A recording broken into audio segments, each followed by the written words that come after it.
people say leadership is a lonely place, and we all need people that we can lean on and sort of touch base with and so forth. How do you as a person keep going, and who do you lean to, and how do you have people that you regard as mentors, or people that are peer support?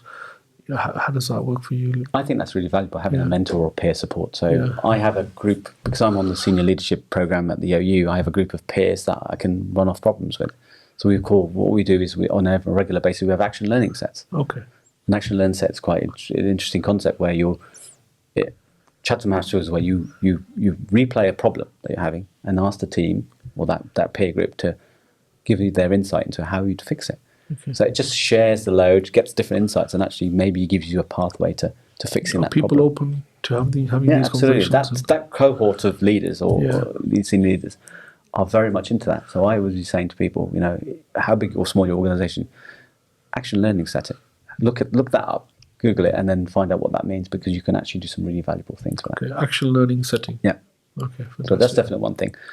Outside of work, I have a mentor. I have a great old manager, ex-manager of mine who I work with, who I talk to fairly regularly, not so much now, and bounce ideas off, and just get yourself out of that element of it, and just divorce yourself for a bit, think about the problem, chat to him about it, and go, right, have you thought about this? Why are you worried about that? Don't worry about that. That's not relevant.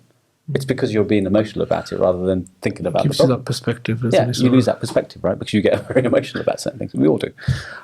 So having a mentor or a sponsor or somebody you can talk to outside the business is really valuable. Yeah. So I have one of those, which is great. Yeah. And obviously I play a lot of cricket, so I have a lot of people in my cricket club who I just talk to about stuff.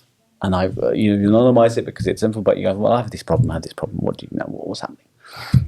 So having a network of individuals you can call upon to talk to, because being a leader is a very lonely place, but you can't please everyone all the time. Some people, they see it as a sign of weakness, having conversations where they're sort of showing their vulnerabilities or sharing their frustrations and so forth. And I'm the first to say I don't know the answer to the problem. Yeah. I don't know.